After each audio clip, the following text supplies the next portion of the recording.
그리고 이제 그 안심병원 이제 전남 하신 것처럼 저희들은 친화병원으로 이렇게 지정해서 운영을 하지 않습니까? 그래서 이제 병원에서 그 점검을 하면서 우리가 콜센터도 있고 병원에서 자체적으로 운영하는 또 번역센터 말고도 이제 그 이용을 하고 있고 또 내지는 개인적인 그 앱을 통해서 통번역을 활용하고 있었습니다. 그래서 언어 때문에 진료를 못 받을 수는 없다. 그런 부분이 있고요.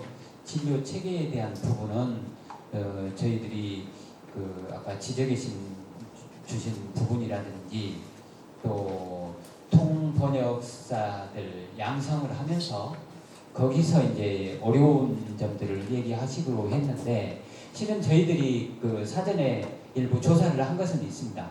평일에 해야지 이게 이 출석률이 더 높을 것인가 참여를 할 수 있는지 그런 설문을 사전에 해가지고 토요일이 가장 낫다. 그래서 기간을 길게 잡아서 그렇게 했고요. 물론 이제 개별적으로는 주말보다는 평일에 집중해서 하는 거 여러 가지 또 그런 또 단점도 있기 때문에 그런 부분이 있었습니다. 또 그 교육에 있어서 실습에 대한 부분이라든지 그런 사항들은 저희가 어떻게 하면 이 수업을 진행하면서도 그런 부분들을 커버할 수 있는지 그런 부분들을 학생들하고 같이 토론을 해서 같이 그걸 보완하는 방법들을 강구해 나갈 생각이고요.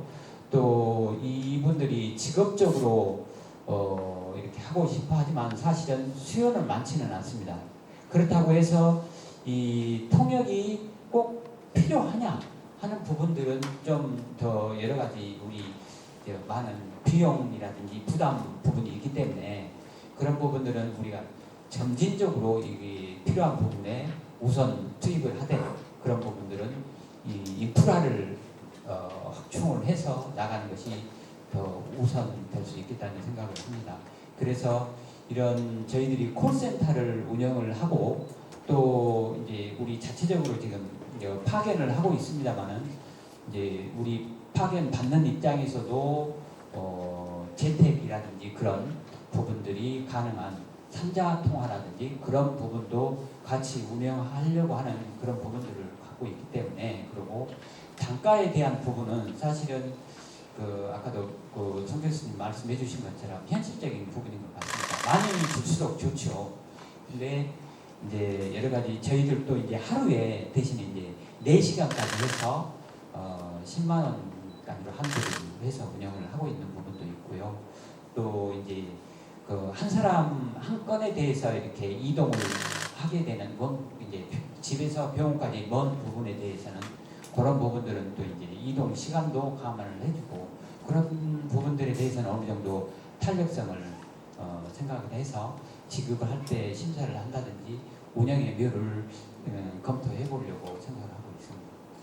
그리고 이제 저희가 이제 마지막에 이제 강조해 주신 그 지역사회 협력 체계 이제 구축 내지는 강화 이 부분도 그 실질적으로 이렇게 대상자들께 이렇게 만족도를 높여주고 실질적으로 지원을 해줄 수 있는 그런 부분에 대해서도 앞으로 적극적으로 저희 시에서도 같은 좋은 답을 만들어내는데 적극 참여하겠습니다.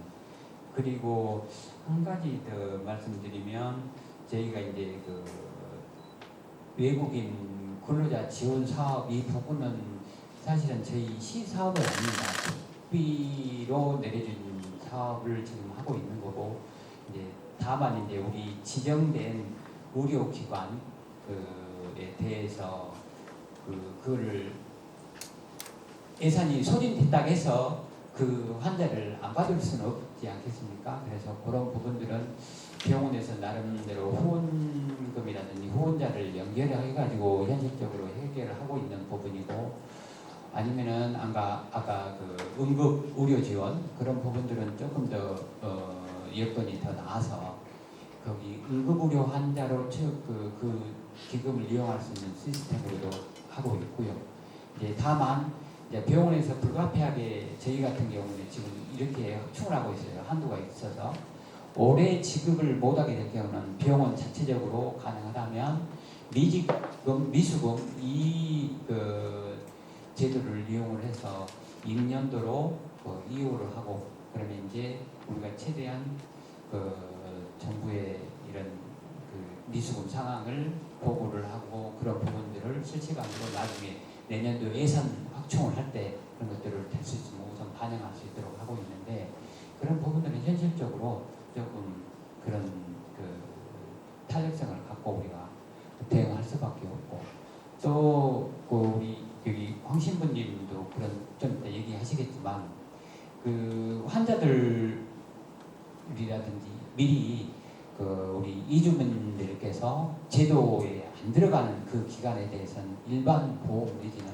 기본적으로 자기 공제 제도가 또 운영을 하는 단체가 있기 때문에 그런 부분들을 적극적으로 부분들이 들어와서 그런 제도를 이용하면 자기 부담도 같이 이런 부분들에 대해서 참여하는 그런 기능도 있을 거라고 봅니다. 이상입니다.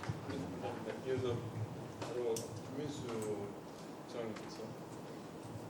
네, 안녕하세요. 광주 외국인 주민지원센터 김민수라고 합니다. 예, 오늘 발표 잘 들었고요. 예, 이주민 건강지원센터가 벌써 20주년이 돼서 다양한 일들을 많이 하고 계시고 또 권수석 단장님께서 말씀해주신 현재 우리 이주민 건강 실태 조사에 대해서도 잘 들었습니다. 제가 이제 현장에서 겪어보면 권순석 단장님께서 말씀하신 부분이 가장 마음에 와닿았는데요. 이제 외국인 주민들이 상당히 본인의 건강에 대해서 근거 없는 자신감을 갖고 있습니다. 그래서 건강이 어떤가요 하면 저 건강해요. 뭐 혈압도 한번 체크해 봅시다. BMI도 한번 체크해 봅시다. 이래도 이제 본인들의 건강에 대해서 현재 대체적으로 우리 근로자들이나 주민들이 젊고 그렇기 때문에 건강에 대한 이상 신호를 못 느끼는 경우가 상당히 많이 있는 것 같습니다. 그리고 왜 병원을 못 갈까요? 물어보면 이제 아까 이제 단장님께서도 그 설문에서 말씀하신 대로 비용도 부담되기도 하고 근데 제가 생각하기에는 가장 시간적인 문제인 것 같습니다. 뭐 병원을 방문하고 싶어도 평일에만 방문을 해야 된다거나 또 그리고 언어적으로 이제 소통이 어렵기 때문에 통역을 없어서 이제 가지 못하는 경우도 있습니다. 제가 최근에 또 만났던 또 그 외국인의 경우는 파키스탄에서 온 유학생 부부입니다. 부부인데 아이를 가졌고 이제 쌍태아를 임신을 했는데 아이 임신 중독 증세가 있어서 병원을 이제 여러 군데를 다녔고 결국엔 조산을 했습니다. 조산을 했고 신생아가 인큐베이터로 바로 들어가야 했었고 그리고 이제 신생아가 태어났는데 그 망막에 이제 또 그 문제가 있어서 바로 수술도 들어가야 했었습니다. 이 부분은 유학생으로 건강보험도 이미 가입이 된 상태이지만 이러한 이제 중증 질환이나 심각한 상황의 경우에는 의료보험이 가입이 되어 있어도 이 모든 의료비를 감당하기에는 상당히 어려운 상태에 있었습니다.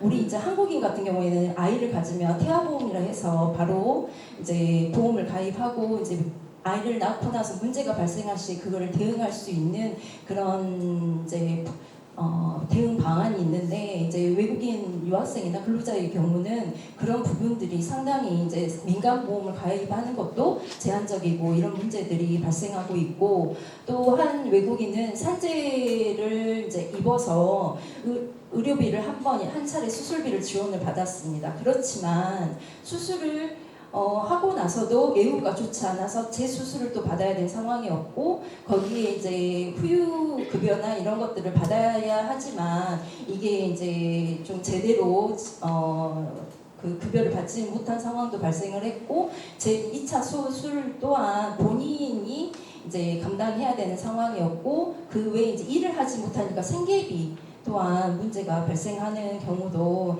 저희가 만나보았습니다. 또 한 가지는 이제 저희가 정신건강 부분에 있어서 외국인들이 가장 이제 좀 정신건강에 문제가 되는 게 문화적으로도 그러고 이제 근로 환경도 가정 집안 이제 그 살고 있는 거주 환경도 그러고 경제적인 불안정 등등으로 이제 정신적으로 문제가 있음에도 불구하고 이 또한 본인이 정신적으로 문제가 있다는 것을 인지하지 못한 외국인들이 대부분입니다.